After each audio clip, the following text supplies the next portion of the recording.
So one is just overall, if you will, organizational performance. It is that broad area that I think you are constantly thinking about. I mean, this is an area that you're great at. It's this notion of a good HR person is going to always be coaching the CEO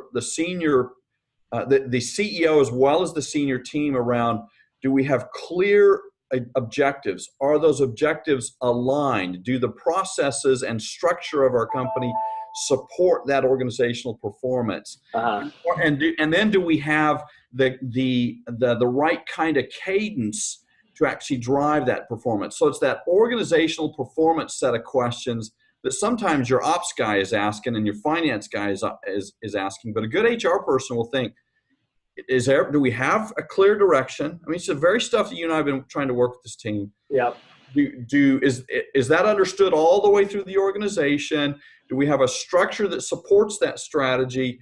And then are the processes in that structure set up so that we're actually holding ourselves accountable? It's the cadence, it's the operational cadence. Small companies think, oh, we don't need it, it's too heavy, it's too burdensome. Yeah. So it gets in the way of creativity. Well, you and I both know that that's just bullcrap. I mean, put in some of that fundamental stuff, and all of that creativity just gets dispersed rather than focused. And so that's a great way of putting it. Yeah, I call that area sort of organizational performance. There's a whole lot that goes in that bucket. So that's one area. The other area is, and you could put all of this under organizational performance, but I kind of separate that and define it in those terms, and that's kind of what I was talking to him a little bit about. The other big bucket is just employee culture / engagement. So a good HR person doesn't, in my opinion, doesn't set that to the side and hope it manages itself. Literally, the way I manage that here, I actually have a committee every week that we're meeting and sort of thinking about every single touch point in the company, whether that's performance management, whether that's the gong, whether that's all hands, whether I've got a communication come up with leaders. Am I infusing that touch point with the values of the company? Am I measuring how engaged employees are around that? Yeah. So paying attention to and managing the culture, I think, is another role for a senior level HR guy. And it's not delegated downward. You got to keep holding your CEO and that senior team accountable for that culture and that values. It's that whole notion that you put out. It's the tone from the top. Yeah. I mean, and they set the tone for the culture or not. And a good HR guy is going to always pay attention to that and measure it. Yeah. And measure it. Yeah. Engagement surveys or one-on-ones or, there's methods and they're managing it every week. So literally I have a regular meeting on this topic. And what's going on? What are we sensing? What do we think's going on? Where are we off against our values and culture? And keep sort of maneuvering that, managing that. So I think that's another. The other big area is the whole notion of, if you will, talent. So the very specific area of bringing in, what's your hiring processes? Do you have really clear views of what kind of talent you want to bring in? How are you managing that against the workforce plan? Are you setting up great processes to bring in, to pipeline, to assess, to view that talent? I think is critical. So that whole area of talent acquisition, and there's a whole lot that goes into hiring. And a good HR person has to be thinking about the talent that's coming into the organization. And the processes by which you're bringing in that talent. Does it align with your culture? Does it align with what you need performance? Are you paying the right amount for these guys? If it's not critical talent, do you always need an A player? I mean, that's almost sacred ground for people because everybody buys into this whole thing. We have to hire the highest level of talent in every position. Well, no, we don't. Yeah. That gets your cost structure way out. Do I have to pay top dollar for the very best R&D talent? You bet, because it's critical to our performance. Do I have to pay top dollar for enterprise sales guys? You bet, because critical to our performance.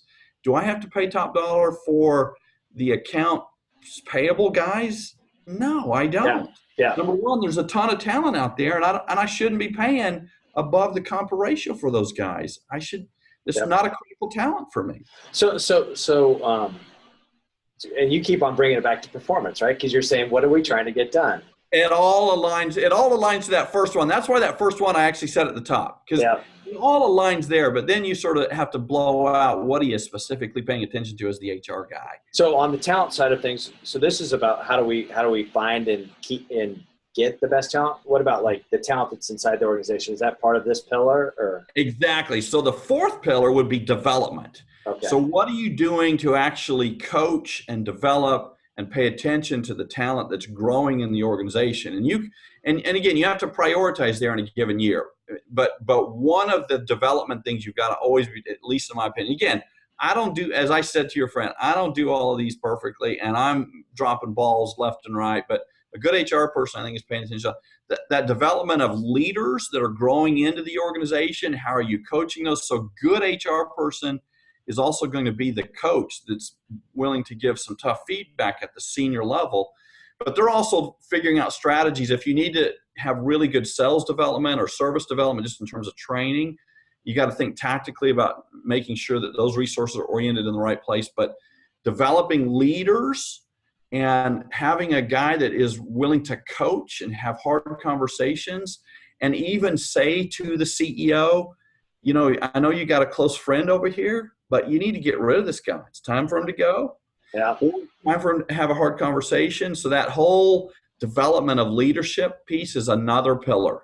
Yeah. And so good HR guy. So being also, you know, what I think you're so great at is you've got you've earned the trust and the respect of the team around you. So they either explicitly or implicitly have invited you to speak into those blind spots.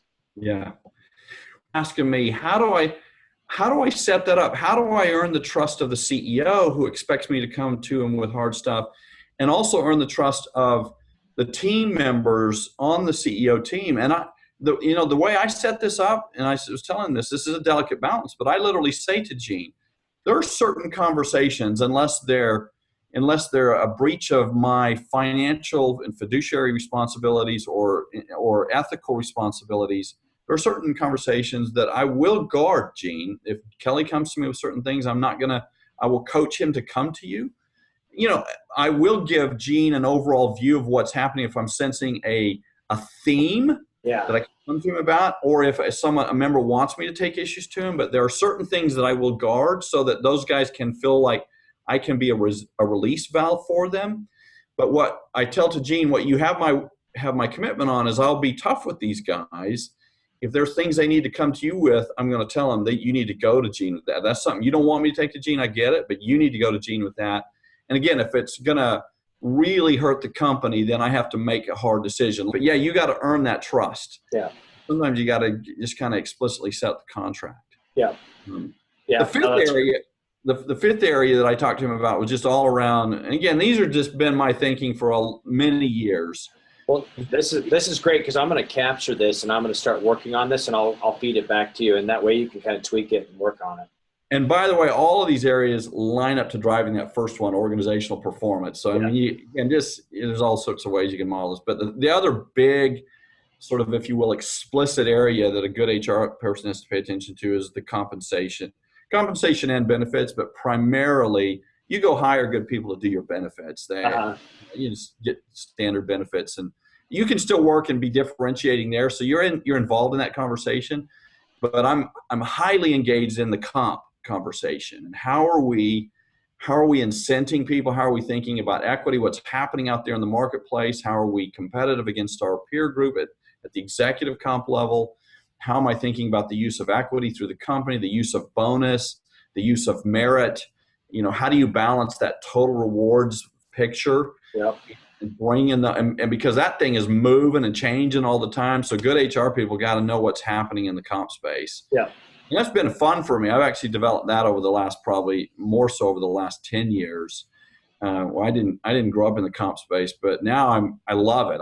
I enjoy sort of thinking about, okay, if our strategy is X, and we're talking about this today, if I want to drive what's happening in at the end of FY17, do I do that with cash, or do I do that with a performance equity incentive that really drives people on a 2-year plan? You know, having to think about that creatively all the time. And then you have to manage, obviously, the comp committee and the board Yeah. around that, and having those relationships around comp. A good HR person has to kind of figure that out too. All related again to driving organizational performance, just like culture, engagement, just like talent acquisition or talent development. All that's driving organizational performance. But I kind of pull those other four out as more explicit areas, because the organizational performance one is almost, what role do I play in helping the CEO set up an environment in which we're trying to move all the resources aligned to the right place. Yeah, no, that's awesome. I really appreciate you sharing that. So that's, you and I are very aligned on that. Thank you.